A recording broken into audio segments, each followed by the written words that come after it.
Hello students, I am doctor Heena और आज हम पढ़ने वाले हैं रेडियो एक्टिविटी से रिलेटेड कुछ basic terms like half life, average life activity and units. So let's start. First of all, half life period. इसकी नोटेशन में मैं यहाँ टी लिखा हुआ है, it should be T half, T half. Okay, so half-life period is defined as a time in which quantity of radioactive substance is reduced to half of its original value। या फिर इसको इस तरह भी define कर सकते हैं कि वो टाइम जिसमें number of undecayed elements half रह जाते हैं to its original value. Now the basic law of radioactivity is n is equals to n naught into e raised to power minus lambda t। lambda यहाँ disintegration constant था। n is the number of atoms undecayed at any instant of time t and n naught is the initial number of atom present in the sample। कि हमारे पास कोई एक radio active sample है, उसमें N naught initially total number of atoms थे और after time T N atom ऐसे रह गए जिनका डिके नहीं हुआ। सो according to definition of half life period, so at it is that time, इसको t at this time t is equals to 1 by 2, number of undecayed element will remain half, so n is equals to n naught by 2। इसकी value simply substitute कर दीजिए equation 1 में and you will gate n naught by 2 is equals to n naught into e raised to power minus lambda t half। so it is simply e raised to power lambda t half is equals to 2, और अगर आप इसे solve करेंगे then you will simply get t half is equals to log 2 over lambda, और t half is 0.693 over lambda। so this basically gives you the relation between the half life time and decay constant, and this relation is quite important। अगर आप इसकी बात करें so you have to remember this। इस relation पे बहुत सारे numericals आ सकते हैं, so you have to remember this relation t half and lambda। Numerical आ सकते हैं, बहुत सारी प्रॉब्लम इस पे बेस्ड है, इसको आपको याद करना है। Next is half life period. अगर हम बात करें, ये वेरी करता है atom to atom. Last time हमने जब डिस्प्लेसमेंट लॉ किया था तब हमने किया था कि हम रेडियो एक्टिविटी को आप इंक्रीज या डिक्रीज नहीं कर सकते, उसके रेट को वो स्पॉन्टेनियस रिएक्शन रहती हैं, और हर एक एटम का कितना हाफ लाइफ होगा किसी भी मटेरियल का, वो एटम टू एटम वेरी करता है। फॉर एग्जांपल अगर आप यहाँ देखें, so for case of radium it is 1590 and years, and for uranium it is 5000 million years. So half life period directly very करता है एक्टिविटी के साथ। जो भी अगर कोई एलिमेंट ज़्यादा रेडियो एक्टिव है, उसकी एक्टिविटी ज़्यादा है, तो उसका हाफ लाइफ ऑब्वियसली कम होगा, वो बहुत जल्दी डिके कर जाएगा अगर उसकी एक्टिविटी ज़्यादा है तो। अब ये ध्यान रखना कि हाफ लाइफ को हम इस तरह ट्रीट नहीं करते। सपोज कीजिए आप स्टार्टिंग में 100 एलिमेंट्स लेके चले, सो डेफिनेशन के अकॉर्डिंग हाफ लाइफ टाइम वो होगा जब नंबर ऑफ एटम्स हाफ रह जाएंगे, यानी 50। सो जनरल सीइंग में तो ये भी आता है कि चलो भाई 2 हाफ लाइफ में ख़त्म होगी कहानी, बिल्कुल सारे सैंपल ख़त्म हो जाएंगे। बट इफ़ यू रिमेंबर, अगर आपको कर्व याद होगा एन और एन नोट के बीच में exponential, it was exponential decay, और ये इन्फिनिटी पे ज़ीरो को अप्रोच कर रहा था। यहाँ क्लियर ड्रॉ नहीं हुआ है बट आई होप आप सब को याद होगा ये। सो इस तरह ये ज़ीरो को अप्रोच करता है। अब हाफ लाइफ की डेफिनेशन है कि इनिशियल सैंपल का हाफ रह जाता है। सो फर्स्ट हाफ लाइफ में अगर 100 लेके आप चले हैं तो वो 50 रह गए, सेकेंड हाफ लाइफ में 25 रह गए, इस तरह कॉन्टीन्यूस डिके होता रहता है उनके। सो अगर आप एन हाफ लाइफ की बात करें, सो पहले में कितने रह गए थे 50, फिर 25, सो 1/2 से हर स्टेज में डिवाइड होता जा रहा है। So after N half life the fraction of activity remaining will be 1/2 raised to power n। और इससे पहले कर्व किया था जब हमने दोनों का एक का रिकवरी रेट और वो किया था, तो उसमें अप्रॉक्सीमेट याद होगा आपको 0 तक रीच कर रहा था। ये हमारे प्रीवियस लेक्चर में था, बट यहाँ पे आप देख सकते हैं कि ये वो 0 को अप्रोच हमने क्यों करवाया था। अगर आप देखो 7 हाफ लाइफ के बाद एक्टिविटी सिर्फ 1/128 रह जाती है, और 10 हाफ लाइफ के बाद ये बिल्कुल कम होके 1/1024 of its original value, that is about 0.1% of original value, और वो निग्लिजिबल होता है, इसीलिए उन्होंने उसको वहाँ ज़ीरो के इक्वल किया था। But I am repeating this again, अगर आपके पास रिकवरी रेट और उसका ग्राफ आ जाता है, आपको ज़ीरो को अप्रोच नहीं करवाना। अब ये रिलेशन हमें देता है ये फार्मूला टी हाफ 0.693 और लैम्डा के बीच में। सो दैट मीन्स जितना ज़्यादा आपका डिसइंटीग्रेशन कांस्टेंट होगा उतनी ही कम हाफ लाइफ होगी। दैट मीन्स उतनी जल्दी आपका सैंपल डिके कर जाएगा। ओके स्टूडेंट्स,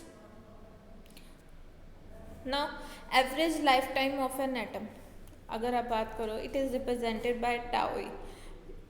इस सिंबल को हम टाउ कहते हैं एंड ए सबस्क्रिप्ट में है, देन इट इज़ टाउ ए। और average half life time, average half life time of an radioactive substance is defined as the ratio of total lifetime of all the radioactive sample atoms to the total number of such atom present in it। मतलब किसी भी sample में जितने भी radio active atoms present हैं उनका total life time कितना है। सपोज कीजिए कोई फर्स्ट हाफ लाइफ में डिके हो रहा है, तो कोई सेकेंड में, कोई थर्ड में, कोई फोर्थ में।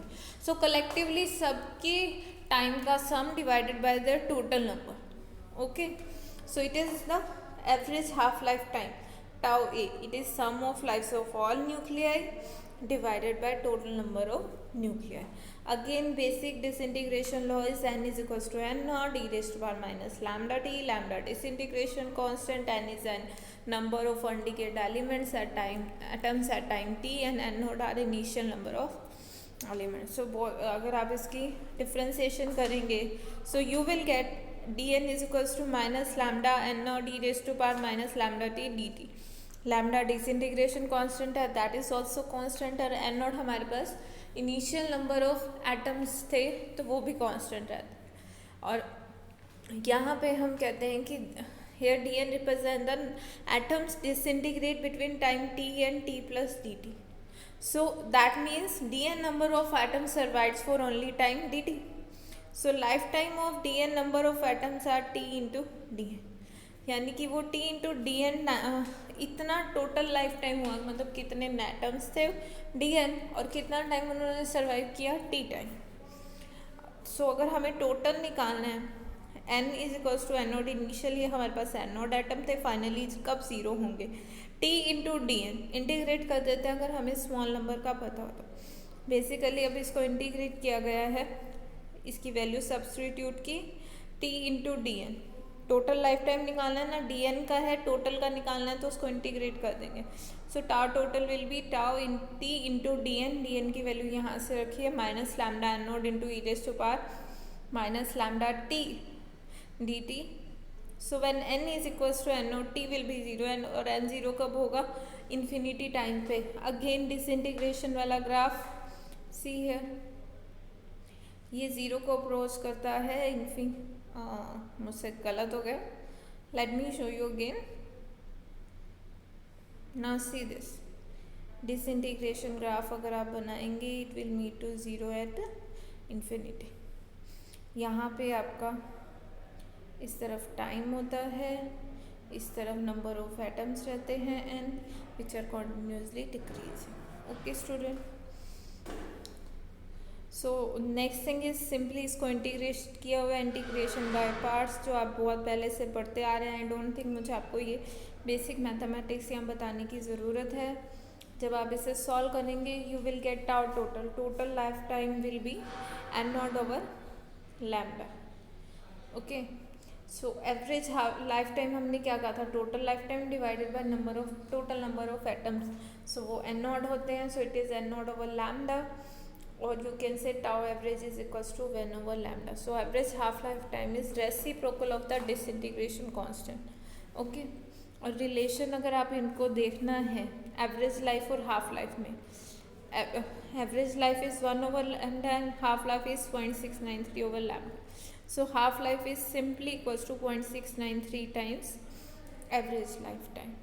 okay, सो ये सिंपल रिलेशन है, आपको याद रखने हैं, इन पर न्यूमेरिकल बेस्ड क्वेश्चन आ सकता है या ये डायरेक्ट भी आ सकता है। Okay students, So next is the activity of a radioactive substance. Activity of a radioactive substance is the rate of disintegration per second. इसको हम A से डिनोट करते हैं यूजुअली एक्टिविटी किसी भी सब्सटेंस की. So rate of disintegration and rate of change of is your basically differentiation. So हम dn का differentiation करेंगे with respect to time t. So A is equals to mode of dn over dt. Mod लगाया है N की value substitute किया naught into E raise to power minus lambda T and you will simply get lambda N. अभी आप magnitude इसलिए लगाया activity negative नहीं हो सकती. एक्टिविटी बेसिकली रिप्रेजेंट कर रही है कि टाइम के साथ डिसइंटीग्रेशन रेट किस तरह वेरी कर रहा है. तो ये टर्म नेगेटिव नहीं हो सकती. नेगेटिव होने का मतलब है तो डिसइंटीग्रेशन योर अल्फा पार्टिकल वापस उसमें आके मर्ज हो रहे हैं. So this is alpha particle या कोई भी रेडियो एक्टिव एलिमेंट जो निकल रहा है वो वापसी आ रहा है और मर्ज होकर कुछ एक नया सब्सटेंस बना रहा है, जबकि ऐसा पॉसिबल हो ही नहीं सकता. इसीलिए एक्टिविटी को आप नेगेटिव टर्म में मेजर नहीं कर सकते.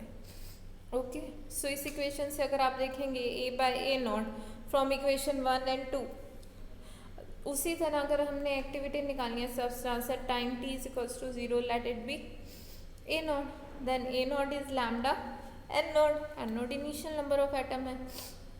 सो ए बाय ए नॉट करोगे तो आपके पास E raise to power minus lambda T A is equals to A not into E raise to power minus lambda T. देखिए सेम रिलेशन आ गया. N is equals to N naught into E raise to power minus lambda T होता है. उसी तरह activity का भी relation यही है.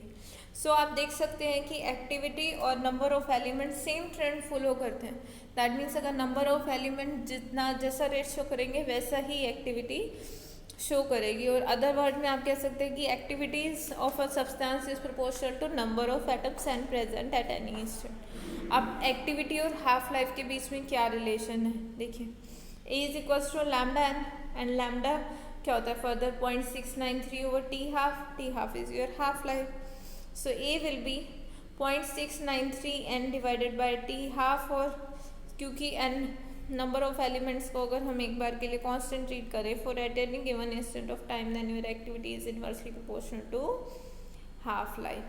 क्लियर सा मीनिंग है. जितनी ज़्यादा एक्टिविटी होगी उतनी ही जल्दी सैंपल डीके हो जाएगा, डिसइंटीग्रेट हो जाएगा और उतनी ही कम उसकी हाफ लाइफ होगी. हाफ लाइफ का मतलब वो बहुत जल्दी डीके हो जाए. Okay, so I hope next is आपको वो समझ आ गया है एक्टिविटी क्या होती है, एवरेज लाइफ क्या होती है एंड हाफ लाइफ क्या होती है. Next is units of radio activity. Radio activity या फिर एक्टिविटी की अगर हम बात करें तो कुछ यूनिट्स हर एक उसके होते हैं. तो इसके बेसिक यूनिट्स अब हम पढ़ने वाले हैं. First of all is Curie. Radioactivity की अगर में सबसे पहले क्यूरी ने ही रेडियो एक्टिविटी की टर्म दी थी, मैरी क्यूरी और पैरी क्यूरी ने. तो उन्हीं के नाम पे ही इसका इसके यूनिट का नाम रखा गया क्यूरी और इसको सिंपली रिप्रेजेंट करता है स्मॉल लेटर सी है. So curie is basically 3.7 into 10 raised to power 10 disintegration measure per second. So it is standard unit to measure radioactivity. 1 curie याद रखना 3.7 into 10 raised to power 10 disintegrations per second. 1 millicurie की बात करोगे तो इसको 10 raised to power 3 से divide कर देना. माइक्रो की करोगी तो 10 raised to power 6 से डिवाइड कर देना. सो 1 मिली Curie is your 3.7 into 10 raised to power 7 disintegration and microcurie will be 3.7 into 10 raised to power 4 disintegration. So ये जो स्टैंडर्ड यूनिट था इसके बाद एक दो और नए यूनिट आए जिसको हम रदरफोर्ड ने भी बहुत ज़्यादा इम्पोर्टेंट काम किया था रेडियो एक्टिविटी के फील्ड में. सो 1 रदरफोर्ड को हम डिफाइन कर सकते हैं which have 10 raised to power 6. This is wrong. This should be 10 raised to power 6 disintegration per second. इसे करेक्ट कर लेना. So 1 Rutherford is 10 raised to power 6 disintegration per second and 1 milli Rutherford is 10 raised to power 3 and while 1 micro Rutherford is 1 disintegration per second. Curie और Rutherford के बीच में क्या relation है? 1 Curie is 3.7 into 10 raised to power 10 disintegration per second. और इसको 10 raised to power 6 simply अलग कर लो and 10 raised to power 6 disintegration क्या होता है Rutherford. So 1 curie is equals to 3.7 into 10 raised to power 4 Rutherford. Okay, SI unit जो activity का है वो हेनरी बैकरेल के नाम पे रखा गया था, जिसने सबसे पहले देखा था कि कोई भी एलिमेंट जो है, यूरेनियम जो है रेडियो एक्टिविटी शो कर रहा है, उस टाइम उसको रेडियो एक्टिविटी या रेडियो एक्टिव रेस ना बोल के उसने बैकरेल रेस कहा था। और एक यूनिट आया था उसी से related, that is called becquerel, and becquerel is simply 1 disintegration per second, and 1 megabecquerel is equal to 10⁶ becquerel या फिर 10⁶ disintegration per second, and 1 gigabecquerel is 10⁹ disintegration per second. इसका मतलब ये होता है कि कुछ कुछ ऐसे एलिमेंट भी हैं जिसमें 1 सेकेंड में 10⁹ एटम्स डीके कर जाते हैं।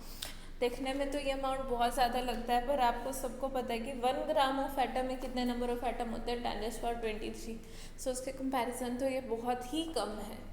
Okay students, so that's it for the today. आज के लेक्चर में सिर्फ इतना ही। अगर आपको कोई भी क्वेरी है किसी भी चीज़ से related, then please post it on Google class. So that's it for today.